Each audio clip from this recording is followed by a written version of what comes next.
if you come to California and you see a video of dogs playing poker, no longer will you have to wonder, are those dogs really playing poker? There will be a watermark, and you will get the answer to your question. That's true. About damn time. We are just constantly at war with Meta. The idea that Meta is backing us is just, it's just like completely laughable. If you wanted to turn the public against AI, the most effective thing you could do would be to go after Dolly Parton, who literally everyone loves.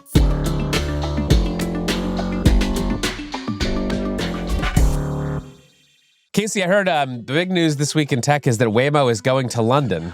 You know, I saw that and I thought British people are going to hate it. Yeah. I had a different question how are they going to teach you to drive on the other side of the road? That's a very good question. Just switch the software? Go on the other side now. Everything you used to do it in reverse. That's like the autonomous vehicle equivalent of dark mode, is when you have to drive on the other side of the road, you know? Not available at launch, but eventually they bring it out. Do you think they have to put the steering wheels that don't do anything on the other side of the car too? Presumably. I'm Kevin Roose, a tech columnist for the New York Times. I'm Casey Newton from Platformer. And this is Hard Fork. This week, the first state law to regulate AI companions is here. Will it be enough? Then, OpenAI is waging legal battles against its critics, and Encode lawyer Nathan Calvin joins us to explain why the company served him with a subpoena. And finally, it's time for the first ever Hard Fork review of Slop. Grab your opera glasses, Kevin. Well, Casey, it's been a big week for tech regulation in the state of California. That's right, Kevin. Everywhere I look, it's bills, bills, bills. I'm like, what is this, a Destiny's Child song? Very topical 90s reference there. Listen, a lot of our listeners are seniors, and they're going to really appreciate that one. So on Monday of this week, Governor Gavin Newsom of California signed into law a bunch of new tech-related bills that had been making their way through the state legislature in California. And we're going to talk about them today. And if you're not a listener of ours who lives in the state of California, you may be asking, why are you devoting an entire segment to tech regulation in California? And Casey, what is our response to that? Well, Kevin, I think you and I both believe that while AI has the potential to do some good, it's also clearly causing some harm. And right now, the AI companies are operating with very minimal regulations on what they do. And that's just been a growing source of concern. We have talked over the past year on this show about teenagers who have died by suicide after having very tragic interactions with chatbots. And I think there has been a growing cry for some kind of guardrails to be placed around these companies. So that is what we are talking about today, is a state that had some ideas that actually managed to pass the laws and is putting them into practice and will hopefully rein some of these companies in. Yeah, California is a uniquely important state in tech regulation for a couple reasons. One of them is a lot of the companies are based here. They care a lot about how California regulates them, and the laws that are passed in California tend to sort of ripple out to the rest of the country and the rest of the world. They tend to become kind of de facto national standards, and especially at this moment where our federal government is shut down, and even when they're operating, don't seem to be interested in passing any tech regulations. This is what we have, is the state-level regulation sort of standing in for the federal regulation that doesn't exist. Yeah. So today, let's talk about some of these bills that got passed and what we think they tell us about what some common sense approaches to regulating AI might look like. Okay, so let's start with what I think may be the most important bill that has come out of this flurry of legislation, which is SB 243. Casey, what is SB 243 and what does it do? What SB 243 does is it requires developers to identify and address situations where users are expressing thoughts of self-harm. So they have to have a protocol for what they're going to do if they see somebody express these thoughts. They have to share that protocol with California's Department of Public Health, and they have to share statistics about how often they are directing their users to resources. And then, starting in 2027, Kevin, the Department of Public Health has to publish this data. So that's a little bit longer than I would like to start getting this data. But my hope is that when that begins, we will have a very large and useful set of public health data about the actual effects of chatbots on the population of California. So if you're somebody like me who's really interested / worried about what it is going to do to our society and our culture once so many people are chatting with these bots every day, this is a really big step toward understanding that. Yeah, I think this is a good one for us to drill down on, because it is a place where I think there is sort of a lot of attention and momentum around regulating. OpenAI has recently rolled out some parental controls. Character AI, which we've also talked about on the show, now has a disclaimer on its chatbots and some additional guardrails for minors. So I think the platforms were starting to kind of comply with these kinds of laws in advance of them actually becoming laws, but this will at least give them some formal requirements. Yeah, and we should mention a couple more of those requirements. In California, chatbots will now have to tell you that their output is AI generated. Of course, our savvy listeners probably already know that, but there may be some people who are chatting with ChatGPT and aren't entirely sure what's going on. This bill does have a few additional protections for minors, including that chatbots cannot produce sexually explicit images for them. And it's going to remind minors to take breaks if they have been chatting with ChatGPT for a really long time. So, interestingly, there was another bill that California legislators passed, which would have, I think, potentially banned ChatGPT use for minors. And Gavin Newsom vetoed that. He was like, that's going too far. But this is kind of like one step back, and I do think adds some meaningful protections.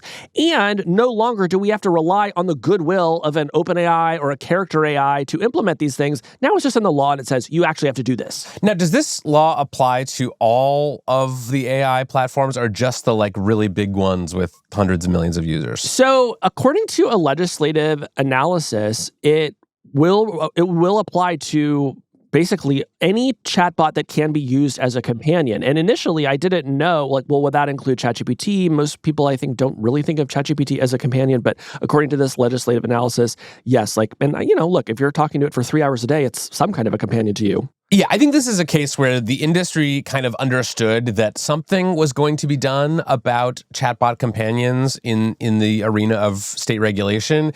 And they had this other proposal that they thought was too strict and stringent. And so they kind of accepted the lesser of two evils and sort of got behind begrudgingly this bill that actually did end up being signed into law. That's right. And can I talk about why I think this is important, Kevin? Yes. Okay, so just on Tuesday, we get this really interesting tweet from OpenAI CEO Sam Altman. Okay, this week gets a lot of attention because it says at the end that in December they're going to allow what they call verified adults to start using ChatGPT to generate erotica. Let's set that aside for a second. Here's what Sam says at the beginning of this long tweet. He said, "We made ChatGPT pretty restrictive to make sure we were being careful with mental health issues. We realized this made it less useful / enjoyable to many users who had no mental health problems, but given the seriousness of the issue, we wanted to get this right. Now that we've been able to mitigate the serious mental health issues and have new tools, we are going to be able to safely relax the restrictions in most cases." And then he says that what people liked about GPT-4o, which was the model that they got in trouble over because it was so sycophantic and it encouraged people who were telling it things like, "I'm not taking my medication anymore," or "I think I'm God," they said they're going to bring whatever people liked about that model back to ChatGPT. How does this connect to the California bill? I'm not sure that OpenAI has mitigated the serious mental health issues that came up this year. I'm also not sure of this. Yes. It has been 2 weeks since they rolled out parental controls in ChatGPT. Do we really have enough data to say this one is under control? I have to say, Kevin, I was actually pretty shocked by this tweet, not for the erotica stuff, but for the GPT-4o stuff and the suggestion that we have a handle on how to guide these chatbots so that they don't hurt people. What did you think when you saw this? I thought they are really trying to drive up usage numbers. They must be seeing something that is suggesting to them that people were engaging more with ChatGPT when it was more like a companion, when it was telling people more flattering and sycophantic things. And I suspect that is part of the reason that they are trying to sort of get that mode back. Now, I think there's actual logic there. I think there's, a lot of users do want something that's going to tell them they're great, but we do not know how they have solved these the safety challenges that they have supposedly solved, or these mitigations for mental health issues. It's also like, it's not clear to me that things are just as simple and binary as like some users have mental health problems and some don't. And like for the ones that don't, we're going to give them the kind of like unhinged, unfiltered chatbot experience. And for the ones who do, we'll like guide them onto a set of guardrails. Like these things exist on a spectrum, and it may not be obvious to OpenAI or even to the users themselves when people are starting to develop mental health issues as a result of talking to these chatbots. I find it so confusing because on one hand, this is a company that will put up a blog post that says, we do not want to optimize for engagement. We want you to use this thing, have it help you, and let you get on with your life.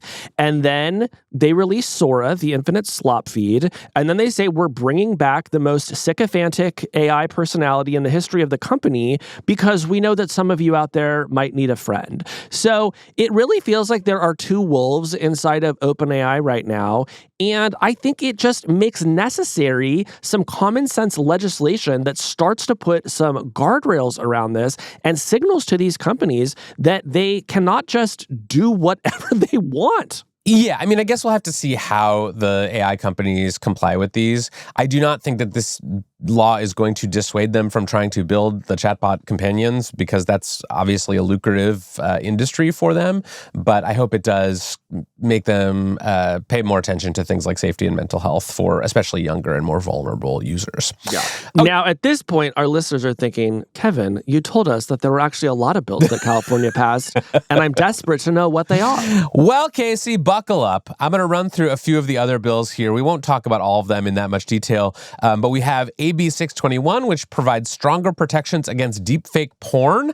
This bill, this law, will make it possible for victims of non-consensual deepfake porn to sue platforms that facilitate the creation of that porn for up to $250,000 per violation. Yeah, and this is really important because a trend that we haven't talked much about on the show this year, Kevin, is that there are these really sketchy companies that make what are called nudify apps. They've been advertising themselves all over Facebook and Instagram somehow, and people have been using them to generate these deepfakes. And now there is a law on the books that says, hey, we can actually come after the companies themselves. So I think that's just obviously a good thing. So next bill I want to talk about is AB 853. This is the California AI Transparency Act. And this caught my attention because it essentially requires that AI companies build into their systems tools to detect whether AI-generated content, images, video, or audio is in fact AI-generated. Basically, they have to offer users a way to put in an image and say, hey, did you generate this image, and get a reliable response back. Yeah, here's what this means. If you come to California and you see a video of dogs playing poker, no longer will you have to wonder, are those dogs really playing poker? There will be a watermark, and you will get the answer to your question. That's true. About damn time. Then there was AB 56, which was about warning labels for minor users of social media platforms about the potential mental health risks associated with using the apps. Casey, this one's pretty wild. Yeah, it's certainly very intrusive. Like, the law dictates how much of the screen this warning has to cover, how often it has to appear, which is basically right when the person starts using the app, and then again after 3 hours, which is like sort of funny to me. It's like, you can have your 3 hours, but then we're going to, remind you that you right. Might be cooking your brain. Well, we should say, like, it's not going to be a small little thing on the screen. The law says that after 3 hours of use, platforms must display a 30-second non-bypassable warning covering at least 75% of the screen. If you are a 16-year-old and you are scrolling TikTok or Instagram for more than 3 hours, you are going to get a giant cigarette warning, essentially, on your screen that you cannot skip or get off your screen for 30 seconds. And that is going to happen again after every additional hour after that. So I predict there will be a lot of teens who are finding clever ways around this, because teens do not like to wait for their TikToks. I'm just curious, like, will teenagers see this and think, oh my God, I have to get up TikTok? Or will they think, damn, I am such a badass for using this crazy, dangerous app? Because I could see it going that way too. Yeah. What a rebel. Meet me behind the school. We're watching TikToks. Semi-related, there was a study that came out this week. It was a pretty big study. It was of 6,000 children who were under 13. Did you see this? No. What is so it? they tracked their use of social media, and they found that the more time per day kids spent on social media, the more that was associated with being bad at reading.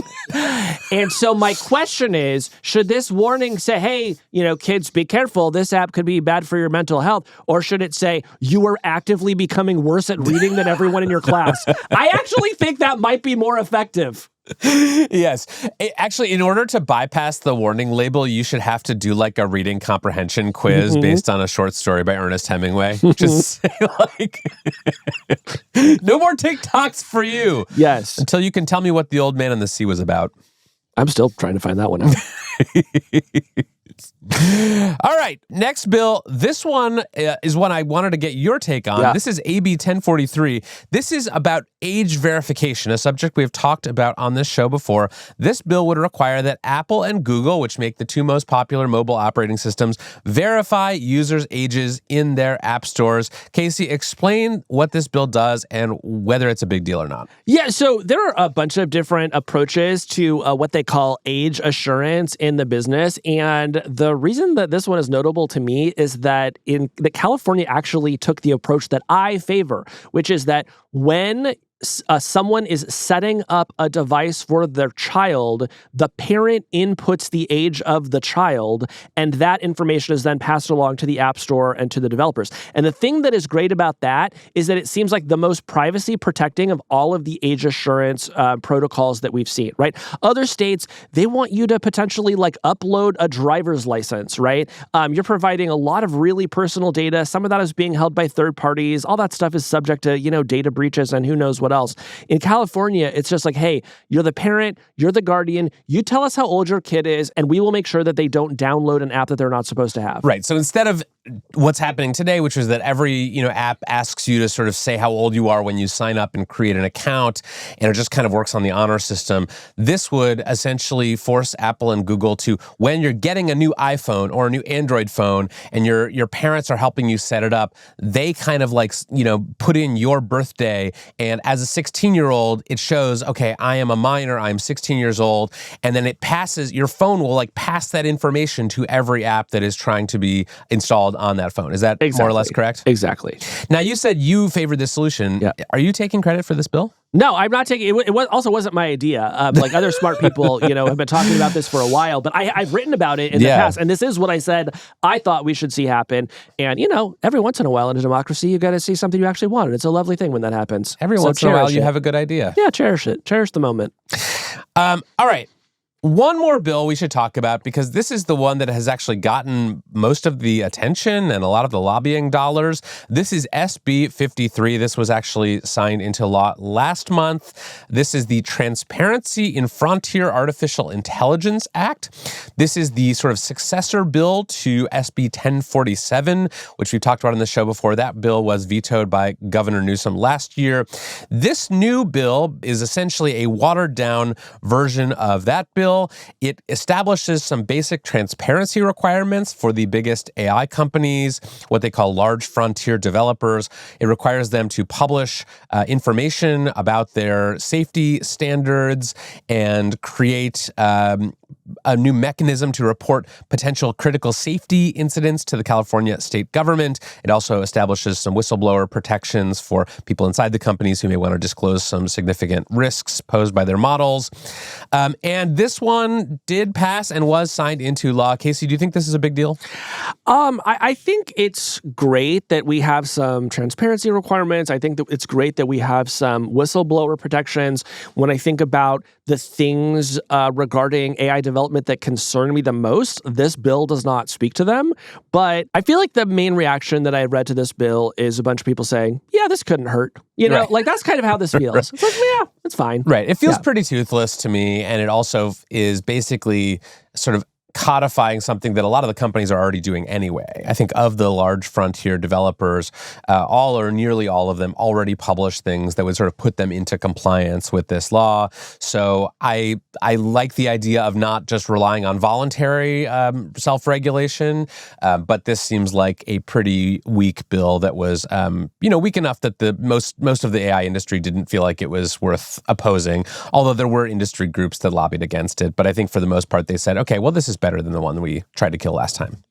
Okay, so that is a bunch of information about these California state AI laws and social media laws. When we kind of step back and zoom out here, does this give you any thoughts about how AI regulation and tech regulation in general is going?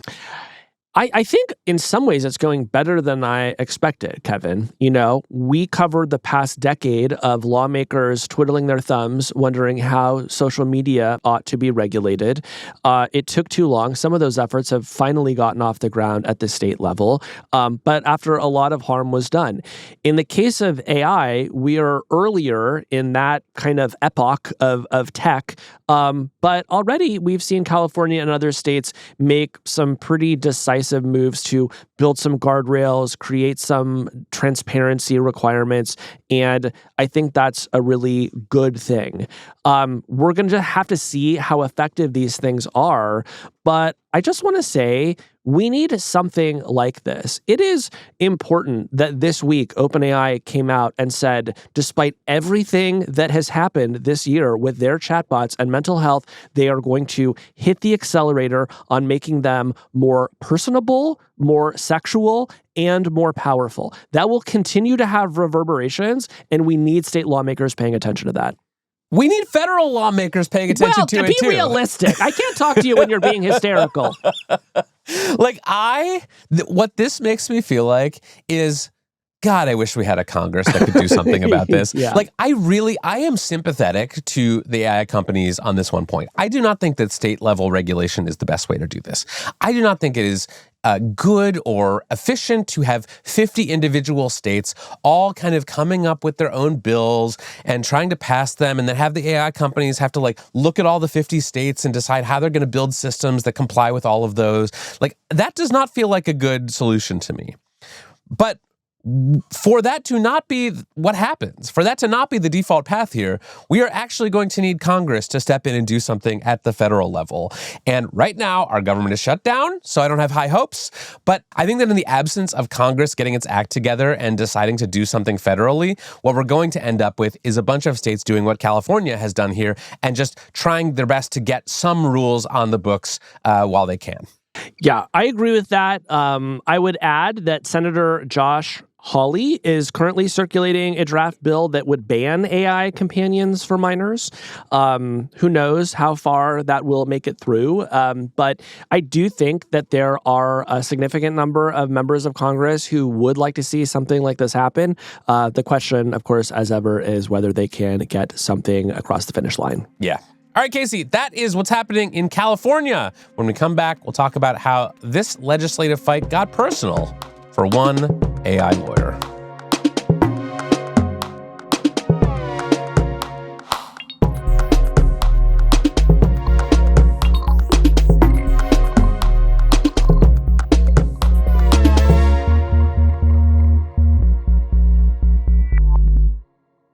Well, Casey, there's another big story involving the law and AI this week that we wanted to chat about. And it involves this behind-the-scenes beef that has been going on between OpenAI and some of its biggest critics. Yeah, so there are really two big legal battles that this story is at the intersection of. One is the battle over OpenAI trying to convert itself into a for-profit enterprise. Right now, OpenAI is famously a nonprofit. This has created many issues for the company over the past several years. They want to be sort of a more normal money-making enterprise, and this is opposed by lots of people. Some of the people that oppose it are OpenAI's direct competitors, including Elon Musk and Mark Zuckerberg. And OpenAI has been pretty aggressive in going after groups that they believe might be connected to those two. The second battle is about SB 53, the bill that we just talked about. It was just signed into law by California Governor Gavin Newsom, and it establishes some basic transparency requirements and whistleblower protections for people who work at AI labs. There were a lot of groups that lobbied both for and against this one. Encode was one of the groups that lobbied for it. And so those are the kind of two big legal battles that were happening next to each other. But today's story, Kevin, takes place right in between both of them. Yes. So our guest today, Nathan Calvin, is the Vice President of State Affairs and General Counsel at Encode. They are a small AI policy nonprofit. They were started several years ago by a high school student. Fun fact. What were you doing in high school? I wasn't starting AI safety nonprofits. Debate team, crushing it. Anyway. Anyway, they have become one of these groups that is submitting briefs and lobbying lawmakers on a lot of these AI-related bills and efforts. They have also been very vocally opposed to the restructuring of OpenAI as a for-profit. And what seemed to happen here in Nathan's telling was that one night as this legislative process was ongoing, a sheriff's deputy showed up at his house and delivered a subpoena from OpenAI demanding that he produce all kinds of personal communications, included anything related to not just the restructuring, but SB 53, this bill that they had been advocating on behalf of. Yeah, so this surprised folks because they do still identify as this kind of mission-driven company that's trying to create AI to benefit all of humanity. I think it's generally understood that during these legal battles, there are going to be people who lobby for and against, and that's just part of the process. But now one of those people who was doing the lobbying on behalf of his nonprofit finds himself with a legal battle of his own. And that got a lot of folks talking, including some people who worked at OpenAI, criticized their own employer for its behavior. So that seemed like something that it would be worth understanding more about, Kevin. Yes, this has been a subject of hot debate and conversation within OpenAI, as well as around the broader AI industry. And we wanted to talk to Nathan about his experience. But before we do that, since this is, after all, a story involving AI and legal battles, I should note that my employer, the New York Times, is engaged in its own legal battle. They are suing OpenAI and Microsoft over alleged copyright violations. And my boyfriend works at Anthropic, but so far we've managed to avoid any legal battles. So counting our blessings on that one. Well, check the mail when you get home. Oh, no! All right, let's bring in Nathan Calvin. Nathan Calvin, welcome to Hard Fork. Pleasure to be here. Many-time listener, first-time caller. I think I said that wrong. But anyway, very glad to be here. So just to set the scene for our listeners, you're in Washington, D.C. It's a Tuesday night. I'm assuming it was, a normal weekday. You and your wife were sitting down to dinner. And then you got a knock on your door. Tell the story from there. When I opened the door, there was a sheriff's deputy who was there to serve me a subpoena from OpenAI asking for different communications and documents related to a piece of AI safety legislation I was working on, as well as about our criticism of OpenAI's restructuring to a for-profit. One thing I will say, just in terms of the timeline, because it's come up in some of the back and forth, is that actually on Saturday previously, I had gotten a call while I was visiting my mom and nephew saying that someone was trying to get into my apartment to serve me papers. And I said, I'm not there right now. Anyway, they finally did come on Tuesday. And so when Jason Kwan, the chief strategy officer at OpenAI, I think in his comment said something about, I should have known this was coming. I did know they were trying to serve me, but I didn't know about any of the details, and I didn't know they would be coming that exact night. Now, I want to get to all of that, but first, I have not been served with a subpoena. Casey's been arrested many times, so he's familiar with how these... But never convicted. Yeah. He's familiar Very with how nice. these things go down, but are they literally handing you a packet of paper like in the movies, or what does it look like to be served with a subpoena from OpenAI? Yeah.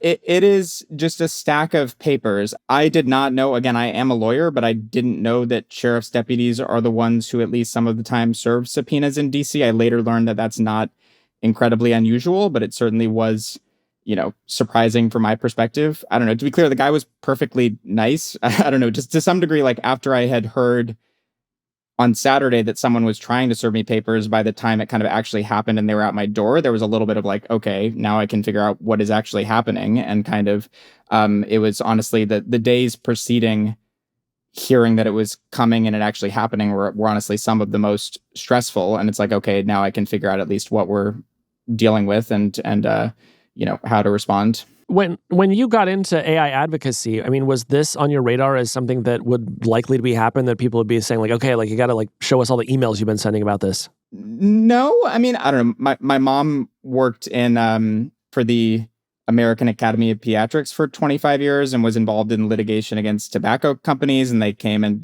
took all of her papers out of her office at some point and, had told me, never write any emails you're not, comfortable with having read back to you later or something. And so, oh, wow. So wait, you were actually way better yeah. prepared for this than the average person. Yes, it runs in the family. I think that's fair. Yes, indeed. Did you understand immediately why OpenAI was subpoenaing you? What was your sort of initial response when you actually started reading these papers and understanding what they were after? Yeah, I mean, in some ways there had been a little bit of a preceding escalation before I received the subpoena where there was. I had some sense that, we were doing, lots of advocacy and public communications and writing things to the attorneys general about this issue. And I, was getting some sense that this was getting on their nerves. I will say that when they asked, there's part of me that's still thinking okay, maybe this is just a good faith question. And they're trying to figure out maybe, we are secretly funded and controlled by Musk or Meta or something. When I was reading through the subpoena, though, and I got to the part where it said all of your communications about SB 53, a bill we were working on, then I started to think this doesn't really feel like they are just asking good faith questions. There's again, and I don't know for a fact what's in their head, and I can't say it, but my impression of it was not that. What you're saying is it would sort of make sense to me if for whatever reason they were serving me a subpoena and saying, hey, are you funded by Elon Musk? Is that why you're trying to block our for-profit conversion? But when they came to you and said, give us all the emails you've been sending about this bill that you're working on, that just kind of felt sort of out of scope. Yes, it did. And one other thing I will add as well is, again, I was expecting maybe that a subpoena would come, but when I had talked to a previous organization, the other orgs I was aware of that had been subpoenaed, it had been to their organization and just their Delaware registered agent. And you just get an email that, your Delaware registered agent got a subpoena. It wasn't people coming to their, fifth story apartment building at 7 p.m. or whatever. And so that was another aspect that did just feel kind of eyebrow raising. It just really does leave a bad taste in my mouth. Right. I mean, there's one explanation that is the sort of uncharitable explanation, which is that OpenAI is trying to sort of bully and intimidate any sort of nonprofits that are critical of its restructuring plan. There's another explanation, which I want to get your take on, which is that these are fair questions to ask. We don't have a lot of transparency. We have a lot of dark money sort of flooding into fights about tech regulation these days, and it's worth asking questions about who is behind those efforts. And I guess we should just sort of dispense with the central claim here. Nathan, let me just ask you straight up, are you or Encode working with or being funded by either Elon Musk or Mark Zuckerberg themselves, or people or entities associated with them or their companies? So we are not funded by Elon Musk or Mark Zuckerberg. If you go on our website, it says that we have received funding from the Future of Life Institute, which was one that was mentioned in their subpoena. Future of Life Institute several years ago got a donation from Musk, but they are not Musk. And we said this in our communications back with them. I have never talked to Musk. Musk is not directing our activities. It's false. I don't know. We submitted a asking the FTC to open an investigation into XAI and Spicy Grok and their things. And I will happily say on air that I think that XAI's safety practices, I think, are in many cases far, far worse than OpenAI's. Again, so it just that central claim is false. What about Mark again, Zuckerberg? There's also any relationship with him or Meta? None. Zero. And again, I think our partners who work on the issue, I don't know, we are an organization that focuses on AI safety and kid safety issues. We are just constantly at war with Meta. The idea that Meta is backing us is just, right. It feels, again, I realize not everyone has the context and knows who we are, but it's just completely laughable. You do have a list of donors or funders on Encode's website. You say this is, we're generously supported by, and then you list a bunch of organizations, including the Omidyar Network, the Archwell Foundation, which is Harry and Meghan's foundation, the Survival and Flourishing Fund, which is a kind of effective altruism-linked philanthropy funded primarily by Jan Tallinn. So you do provide some transparency about who your funders are. Why do you think that wasn't enough for OpenAI? Why do you think they still had questions about Elon Musk or Mark Zuckerberg? Yeah. I think to some degree you'll have to ask them. I'm not sure. I mean, again, there's also one thing to say here, like there is no general right for them to know about all of our and again, like the subpoena did not ask about the Omidyar Foundation because the Omidyar Foundation is not relevant to their litigation in any way. Like the role of a subpoena is to get relevant information for the litigation you're engaged in, not to just like ask whatever questions you would like the answers to from other private organizations. Like, we would love to send a subpoena to OpenAI and be like, tell us all the details of what you're planning to do in the restructuring. And like, are you going to disempower the nonprofit in the ways it perceives or whatever? But like, we don't have a right to do that. Like, that's not a question we can just ask them. Even though we might like to. And so what we did is, we put out like a public letter asking them a bunch of questions. Like OpenAI can go to the press and say, we want transparency about these things. Again, they do have the right to ask us about Elon because they are in litigation about this. And again, I think if they had just reached out to us at our corporate address and said, are you funded or directed by Elon? And, we explained no and proved to them no, and then they moved on. Like, I would understand that. And I think that that is a fair thing and that Elon is attacking them and trying to destroy them. And they want to make sure that there are efforts that are not, covertly being supported and directed by him. But I just like can't emphasize how far away what actually happened was from like that narrow question that they were entitled to ask. So, I mean, as you reflect on this experience, do you feel like this was intimidation? Do you think that OpenAI is trying to penalize organizations for speaking up either against the for-profit conversion or for AI regulation? Yeah, I mean, to some extent, it's a question of intent, and I don't know what's inside their heads. And so I want to be careful about that, but I believe that is what they were doing. That is my best guess. And that was how I received it. I would like to be there to be another explanation for this. And if it really, I thought it was possible when I put this out that maybe they would say, hey, this was a misstep. Our lawyers went a bit far. We didn't really actually mean to add the thing about 53. Like, that's not what they said. They like doubled down and said that, we think we are entitled to this. So I think that just is very important to note. And I will just say another thing that I don't think we've mentioned is that, even for some folks within OpenAI, for instance, Joshua Akiem, who was speaking in his personal capacity, but put out a fairly long thread talking about the fact that what I was describing in my thread is doesn't look great. Yeah, but that was the unofficial response from someone at the company who was sort of breaking from the company itself. Yes. We've also seen Jason Kwan, as you mentioned, the chief strategy officer at OpenAI. He wrote a lengthy thread arguing that you and Encode were sort of only giving part of the picture, that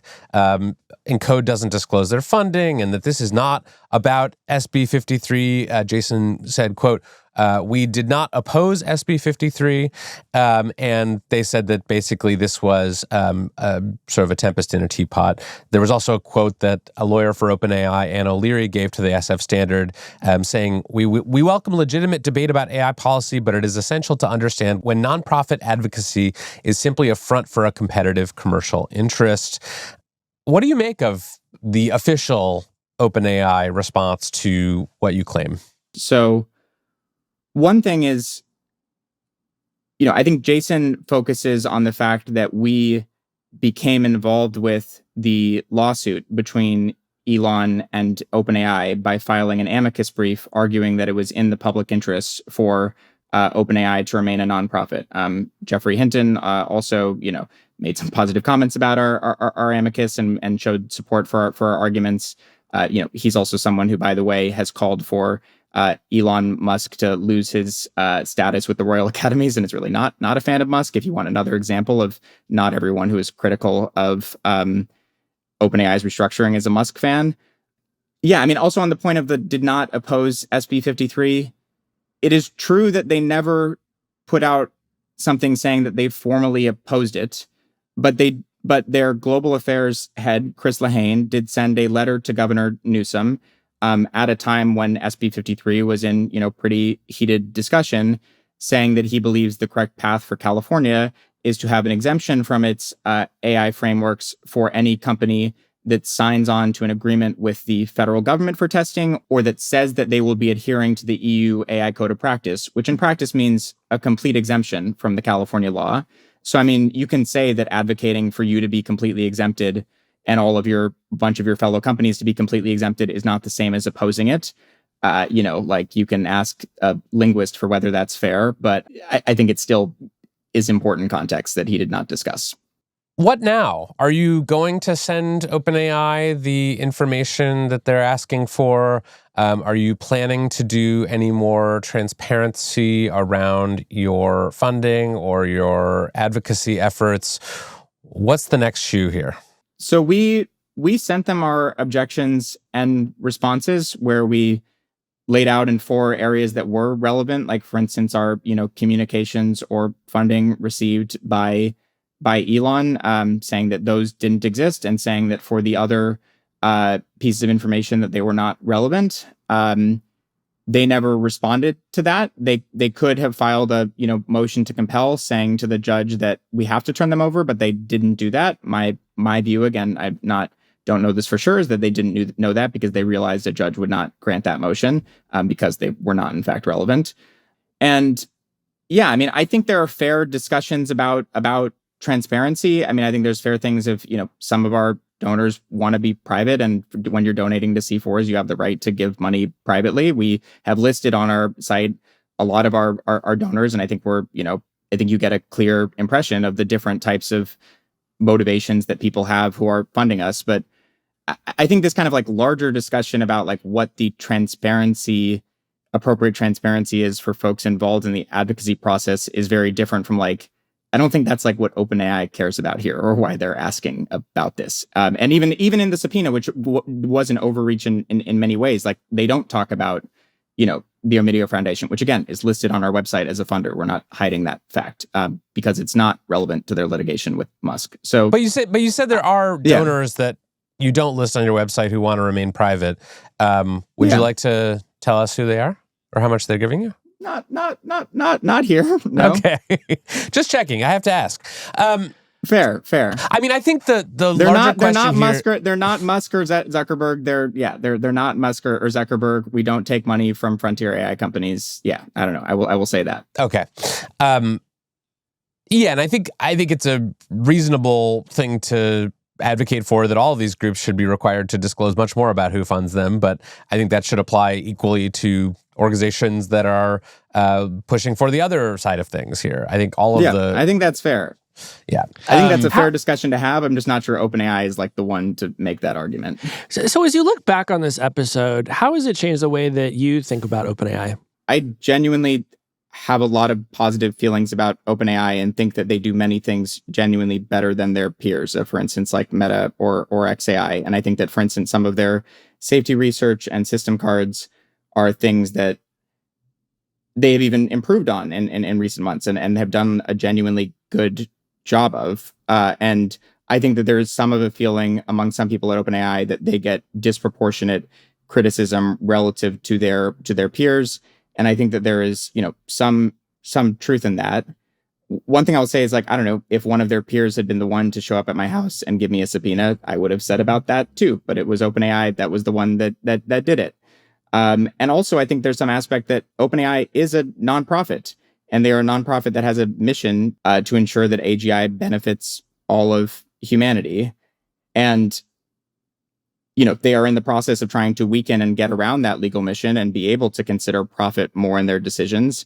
And I think this episode, and also things like, the discussion about whether to allow, not safe for work, porn or whatever on ChatGPT, or to, release Sora 2 in the way they released it, and their kid safety practice and all sorts of these other things, that like they are not a normal for-profit company. They are, at least for now, a nonprofit that is dedicated to this mission above profit. And I do think that means that they should be held to a higher standard. Yeah, I mean, I'll just say, like, it's not like Elon Musk is the only person who opposes this restructuring plan. Like, the whole AI safety, community has been up in arms about this for years now. It's very unpopular, this plan. Yeah. Yeah. I am just curious what you make of kind of the difference between Joshua's statement and Jason's statement, and kind of some of this like continued evolution and pressure you have between OpenAI kind of transitioning from more of a research organization focused on some of these loftier ideals to trying to move to the next stage of what it wants to do? I mean, I think it just speaks to a very real tension within the company, which is that there are a lot of people there who believe in the stated mission, who want to create this very beneficial AI. And then you also have a lot of people who come from other giant tech companies who see this primarily as a competition about winning and being first and making the most money. And people who come from those kind of companies are not above, waging lawfare to get what they want. So I'll be curious to see kind of how that shakes out in the coming months. It does seem like it's that second group, the kind of big company group that is currently steering the company. And I wonder if that's going to continue. But I will say, in addition to that, I think that's right. Your story, Nathan, has caused more consternation and soul searching among people at OpenAI than I think anything since the Daniel Cocatello story about these non-disparagement agreements that they were forcing people to sign, or else they would claw back their vested equity in the company. That was a big deal to people at OpenAI, and this is a big deal to people at OpenAI. I've been talking to people. It's not just Josh who is saying this stuff. I think there's a lot of soul searching going on inside the company about this question of, are we still the good guys? Are we transitioning to something we no longer support? And so I think there's going to be some internal qualms about this and probably other stories to come. But most of them probably won't break out into the open the way this has. Nathan, thank you so much for coming on and explaining all this to us. Thanks, Nathan. Thank you. Just wanted to note that we reached out to OpenAI after this interview asking about this question of intimidation, and they responded with a statement from Jason Kwan reiterating that, quote, Elon has opposed our restructure for obvious competitive reasons, and Encode joined in. Organizations that suddenly emerge or shift priorities to join Elon raise legitimate questions about coordination and funding, which the subpoena seeks to clarify. Our questions have still not been answered, and we still don't transparently know who is funding these organizations. When we come back, put on your smoking jackets and bust out your pipes. It's time for the Hard Fork review of Slop.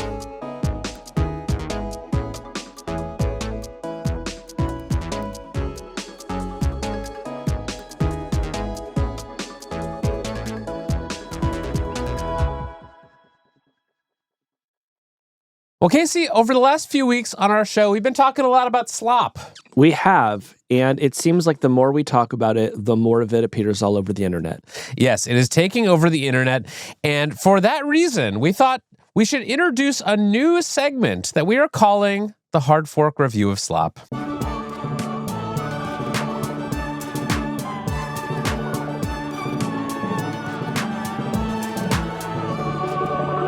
Hard Fork Review of Slop. Oh my God, that's so perfect. That's beautiful. You know, this, I would say, is generally a STEM podcast. We care a lot about science and technology and engineering, not as much math, but we also care about the arts. And so we thought, why don't we carve out some time on the show to talk about some of the new achievements in AI art that we're seeing out there on the internet, and also sort of bring our critical eye to them and, put them in conversation with the culture. Yes, we have critics out there for books and movies and music and video games. And I think Slop is like an emerging genre of cultural production, most of which is bad, but some of which may actually be good. And so we need to stand here amid the floodgates, sort of filtering out the bad slop and letting the good slop get through. Okay, I just want to signal up front. I didn't actually bring anything good. I didn't know that was part of the assignment. I have one good one, but we'll save it for the end. All right, fair enough. So, Casey, tell me about the slop that you have been looking at, and then I will tell you about some slop that I've found. That's great. Well, Kevin, maybe to just kind of warm us up, we can look at some of the slop that I think of as Cocomelon for adults, just kind of pure visual stimulation, no ideas in it whatsoever. And this kind of slop you can find on TikTok if you search for glass fruit cutting. Have you seen any of the glass fruit cutting? No. Okay, let's see if we can cue one of these up. Some of these are in the sort of like the ASMR realm.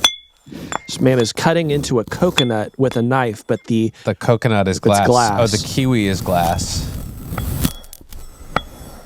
Oh, I don't like that sound. That has like nails on a chalkboard vibes for me.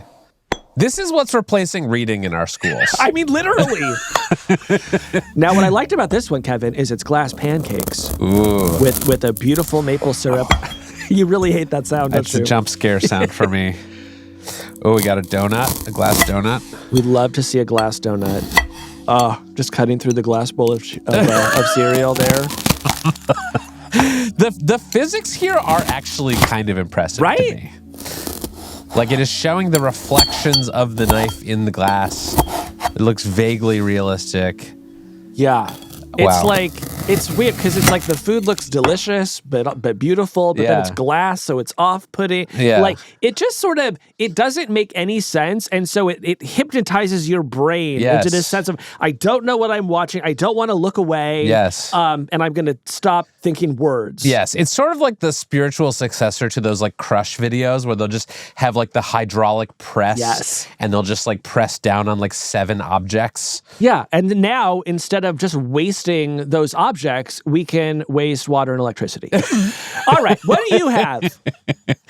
So I have an example from the news, actually. This one comes to us from DirecTV, which has just struck a partnership with an AI company called Glance that will allow people with DirecTV Gemini devices to put themselves inside of 30-second AI-generated videos. Basically, if you step away from your TV to go get a snack or go to the bathroom, you might come back and find that you are in the ad on the TV. And Casey, let's watch an example of this. So this is an ad for a clothing company that has sort of made it possible for people to scan a QR code and like put themselves inside the clothing commercials. So this kind of shows how it works. You connect it to your TV, you put in your photo, and then tap a couple buttons, and it generates your looks. This process is already so absurd. And then boom, there you are in a blazer. Now, Casey, I thought the point of advertisements was to show clothes on people who are more attractive than me to entice me to buy them. Why would I want to see clothes ads with me in them? I can't answer that question, honestly. This one is so funny to me because the process you have to go through to do this is so complicated.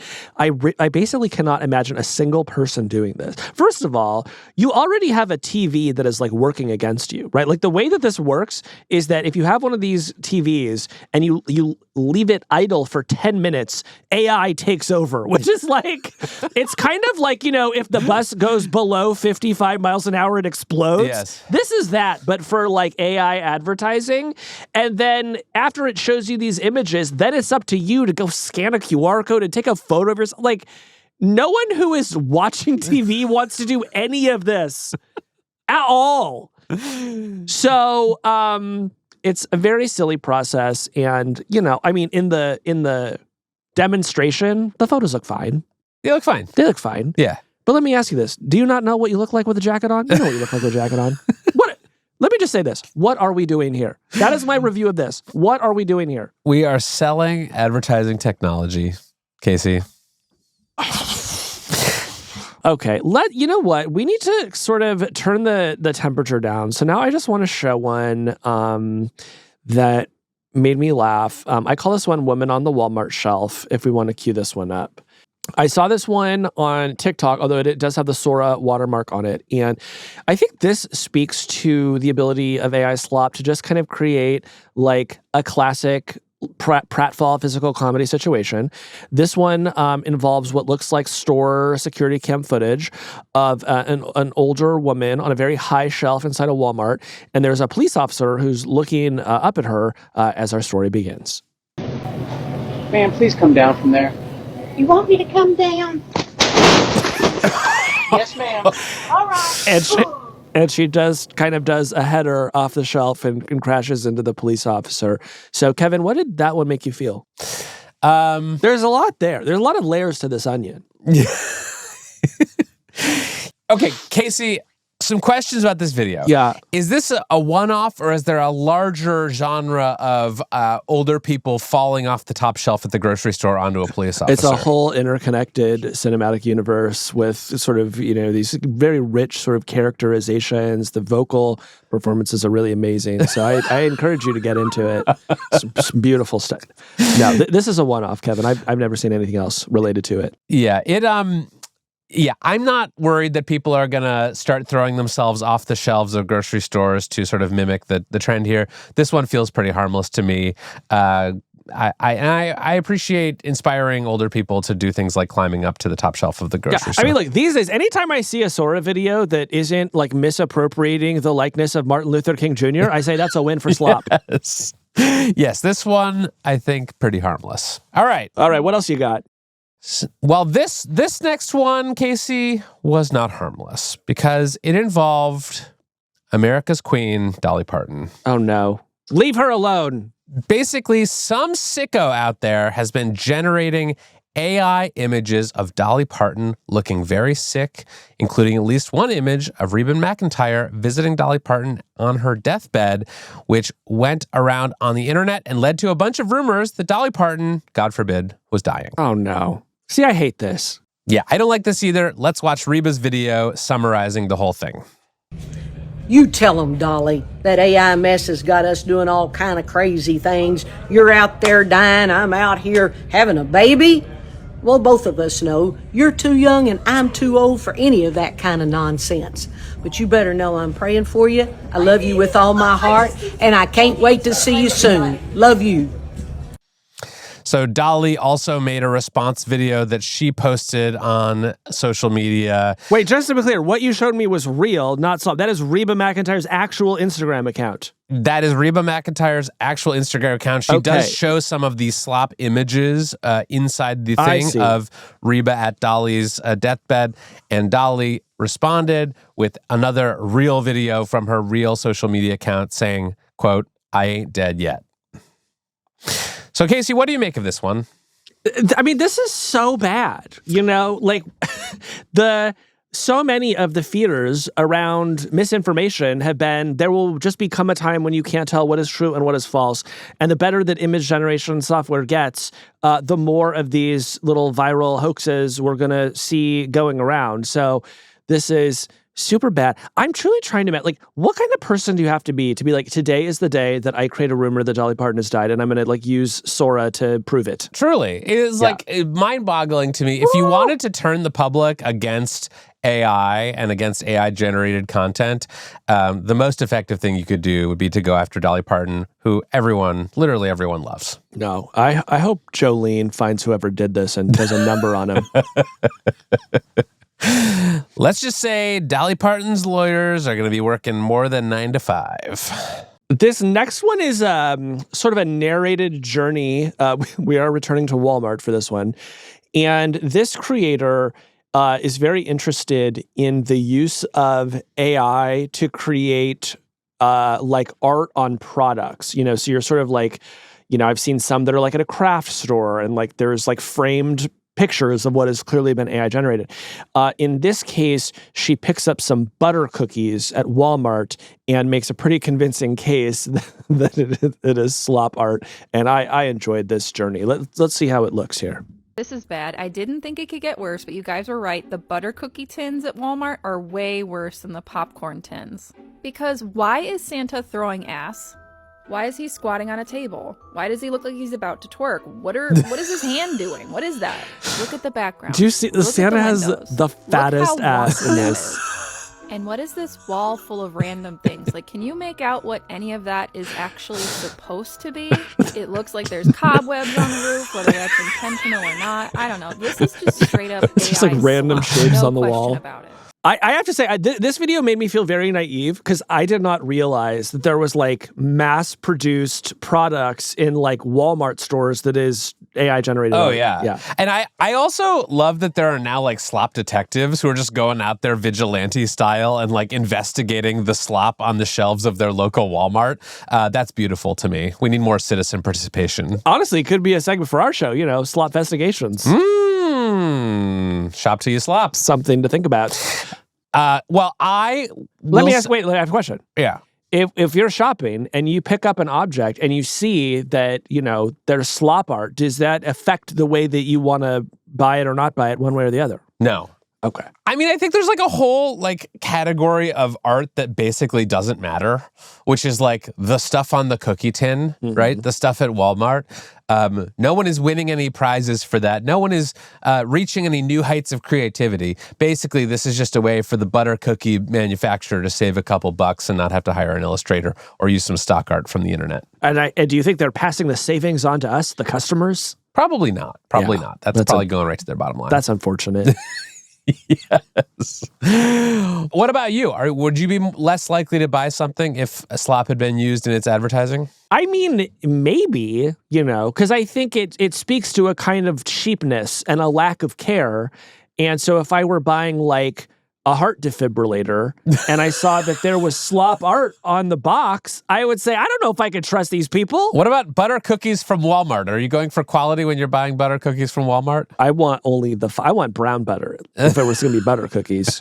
Butter is a great flavor, but it needs something else. You know what I mean? Okay, so for Casey, only the artisanal images of Santa with a huge ass. Small batch. Huge ass Santa butter cookies, please. Okay. One more example of slop that I want to tell you about today, Casey, and get your opinions on. This one is what I would consider good slop. This is slop that is being made toward a noble cause, which is preventing the AI apocalypse. Now, Casey, you might think to yourself, how could this happen? How could AI slop be used to ward off the AI apocalypse? I was just about to ask you that. Well, this is a company called Hyperstition. It was founded by Andrew Cote and Aaron Silverbook. And basically, this is a company that is trying to counteract all of the sci-fi stories and narratives out there about AI going rogue and killing people, which, this hypothesis makes its way into the training data for these AI systems and actually makes them more likely to sort of go rogue. It gives them theory. ideas. It gives them some ideas. And so Andrew Cote said, what if we combated this by writing a bunch of AI-generated novels about AIs and humans getting along really well, and then we fed that into the training data for the AI systems to kind of give them some more good examples to follow? All right. Kind of a convoluted explanation, but sure, why not? So this company has just gotten a grant. I read about this on Astro Codex 10. They just got a grant to create 5,000 AI-generated novels, and they're trying to have these novels be sort of 80,000 words, and they're going to enlist the public's help to help generate these, and you can buy credits, about $4 a book to generate this, and then they're going to try to feed these into the language models and get the models to think about maybe good scenarios and maybe be more likely to act on that. Wait, why does the public get involved if the works are all AI generated? I think they want it to reflect a diverse set of, sort of scenarios and characters. Basically, they want just people to sort of get involved in this and make it as diverse as possible. All right. Well, do we have any examples we can see? No. Great. So what do you make of this attempt to use slop for the benefit and potentially the salvation of humanity? Here's what I'm going to say. If it turns out that the thing that is needed to prevent human extinction from AI is a massive infusion of slop into the training data, I'll be very surprised. I'll be very surprised if that was the difference maker. I share your skepticism. I think the default outcome from this project is that it probably doesn't save us from the AI apocalypse. I think a funny secondary effect would be if one of these 5,000 slop novels goes on to become a huge bestseller and becomes the literary craze that takes over the country. Do I think that's likely? No, but it could happen. No, well, as we mentioned earlier in the show, it doesn't seem like people are reading all that much these days. But, maybe all of this will eventually be fed into a Notebook LM video presentation that folks can watch. Yes. All right. That is it for the Hard Fork review of Slop. And we welcome your submissions for future installments. If you spot some Slop that is worthy of cultural interrogation by some of our nation's foremost Slop critics, please send it over to us at hardfork@nytimes.com, along with a brief explanation of the effect it had on you, how it moved you. Yeah, we want to, it can't just be look at this weird thing. I want to see slop that made you feel something. Yeah, and the next time you see a Santa with a suspiciously large posterior, call us. Email us. We want to know about it. We want to see it. And we want to Casey has a folder on his MacBook that's just photos and images of Santa with a very large ass. I love a thick Santa, and I salute them, sir. If you're throwing it back, congrats. See you on Christmas, big guy.